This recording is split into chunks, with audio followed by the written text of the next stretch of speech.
Hello everyone, good morning to all my lovers home and abroad. I'm going to pass this my message across, speaking our lingua franca in a simple and understanding manner, in a simple and understanding way, in which a layman can understand what I am saying, because I want this particular video to go viral, to go far, because I'm passing this message across to all the Ijebus in diaspora. I have been seeing several narratives being pushed around by some unscrupulous people saying different things about K1 the Ultimate. Let me narrate how this thing happened to you, how it started.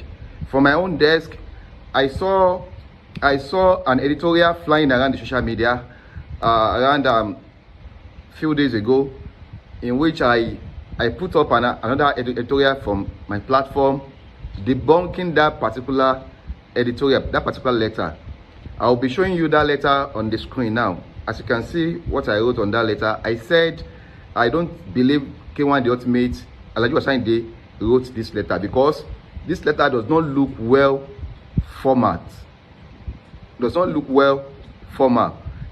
this letter, as you can see, the letter that K1 the Ultimate wrote and sent to the Fusengua family, that letter was not signed by K1 the Ultimate, and that letter was not well organized, as in no letter paper, no signature, there was no K1 signatory on the letter. So after putting my own write-up by putting out those points I just mentioned, some K1 the Ultimate fans, I came under attack from few of the K1 the Ultimate fans. Some were telling me what concerns me, why will I say K1 should not contest? And I'm not saying K1 shouldn't contest for the Awujale'S Kingship Stool. I am not against K1 in any way or any manner. Now, what happened? My own perspective, my own opinion is different from whatever you have been seeing or hearing around, with so many reasons. One, I heard some people saying K1 is not qualified for that Awujale'S too. K1 is very, very well qualified, because K1 possesses all the potentials to make someone a king in Ijebu. One, K1 comes from the royal family, a royal lineage, Ijebu-Ode, and now K1 is telling us that he is somehow related to the Fuseguas. They have 4 royal families that govern Ijebu-Ode kingship. 1, Fusengua. 2, Belegua. 3, the Anikilayas. 4, the Ijebu-Ode, where K1 the Ultimate belong. That is why every one of us believe that K1 the Ultimate belongs to. Now, I said K1 the Ultimate possesses all the requirements to be a king in Ijebu-Ode. For you to be a king, you must be a little bit educated, you must be influential, and you must practice all the religions they are practicing in your community. As you can see, K1, he said he has been to church several times. K1 has an asalatu, has a prayer center named after him. 3, K1, he do relate with all those Onisheshes, the traditional worshippers. So those are the things I believe K1 is doing that make him more qualified for that position. And as you can see, K1 is super rich, K1 is influential, K1 is well connected. So those are the things. K1 is capable of holding that position. But somebody like me, I don't think K1 is really serious about that Awujale'S too for now, because the K1 that I know, the K1 that I know is a business-oriented person.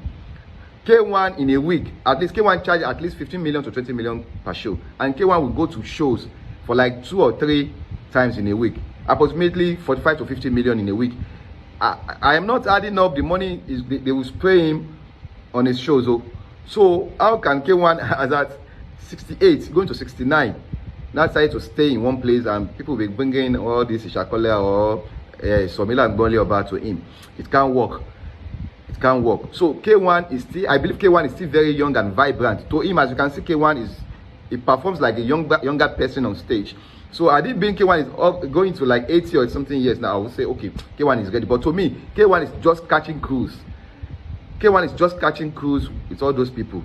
That is one. 2, there is another thing. Don't forget, K1 was was installed as Olori Omoba by the late Dr. Sikiru Adetonu Awujale. He was installed as Olori Omoba. So being an Olori Omoba, K1 can decide to, okay, let me just push these people so that so that they can act fast in selecting whom that position fits to be. So as an Olori Omoba, maybe he doesn't want people to just be rubbishing that stool. Okay, let me just throw stone in the midst of these people so that they will cooperate and align with each other to bring one prominent person among the Fusegbuwas. So to me, K1 is just catching cruise. And to those of you say blackmailing K1 here and there, to those of you defaming K1 here and there, I even saw one video where one woman was saying some people wanted to go and burn down K1 mansion in Ijebu-Ode. That's a big lie. That's a big lie. That's a big lie. Another person said K1 is not even from Ijebu-Ode, that he should go and point where his father was buried in Ijebu-Ode. How now? How? So I don't know the reason why you guys in diaspora, you speakers, there are some speakers in diaspora that always cause problem for us in Nigeria. If anything should happen, you'll be the first person to attack with her here in Nigeria that knows what is happening here and there. So if we are not careful, this is my point, if we are not careful,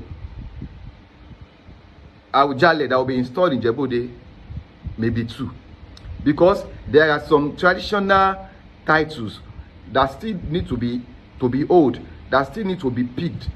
For instance, they still need to select the Jagirin. They still need to select Akpebi before selecting the Awujale.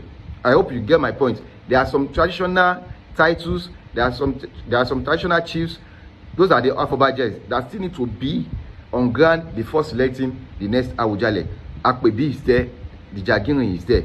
And I say if we are not careful, we are going to have two Awujales in Ijebu-Ode if care is not taken. Because the Jagirins now, they have two Jagirins in Ijebu-Ode being selected. Now, they are fighting each other. They have two Akpebis in Ijebu-Ode, they are fighting each other. We're supposed to be one. Jagirin is supposed to be one, Akpebi is supposed to be one. But we have two Jagirins now. With what I have been hearing from Ijebu-Ode, two Jagirins have been installed, have been picked, two Akpebis have been picked. So if you are not careful, they might end up picking two Awujale. So we just want peace to be in Ijebu-Ode. The Jagirins should settle with themselves, the Akpebis should settle with themselves, because without those two traditional title holders, they won't select the next Awujale. So Ijebu-Ode is a peaceful community. Ijebu-Ode is a well-known community all over the world. So I believe all those all those that are in control, those that are the custodian of the selection of the next Awujale, I believe they will act fast, because I heard the governor gave them just 2 weeks to select the next Awujale. Let's see how things will unfold in the next few days. But to my own opinion and my own point of view, I don't think K1 the Ultimate is ready to contest for that position. Because if K1 is ready to contest for that position, the only person that can stop K1 the Ultimate from contesting that position, that Awujale position, is the governor. Is the governor. And I don't think the governor is behind him for now. I don't even think the president of this nation, as people speculate, Tinubu, President Bola Ahmed Tinubu, is behind K1, because K1 still has some certain things he still need to gain before becoming that Awujale. K1 still has a long way to go. If we are talking of the #1 in Fuji industry as of today, I think give it to Wasiu Ayinde. He is the one raising that flag. So we still need him in the music industry. When the time comes for K1 the Ultimate to be the next Awujale, God will make it possible. Because the next ruling house after Fusegbuwa is Fidepote, which K1 belongs to. The next ruling house after the Fusegbuwa is Fidepote. So I believe by that time, when it will become Fidepote's time to become the next king, the next Awujale of Ijebuland, it's going to be a walkover for King Wasiu Ayinde Marshal. That is, if K1 is still alive till then. And I pray to Almighty Allah, I pray to Almighty God to grant K1 the Ultimate long life, good health. And if you want to say, maybe I don't know what I am saying, let us wait until when they will install K1 the Ultimate as the next Awujale of Ijebuland. But before then, I still believe K1 the Ultimate, Alhaji Wasiu Ayinde Omogbolahan, the Olori Omoba of Ijebu land. Baba is just catching the cruise. Baba is just catching the cruise. As the Olorimoba, he doesn't want things to spoil. He doesn't want the selection of the next Awujale to be a thing that will be prolonged for years before selecting the next Awujale. But I believe Baba is just catching fun. Baba is just catching cruise for now. K1, the ultimate fans, I apologize. I am not saying anything against your favorites. I'm just saying things as it is. My name still remains the same. Oluwaye, your boy.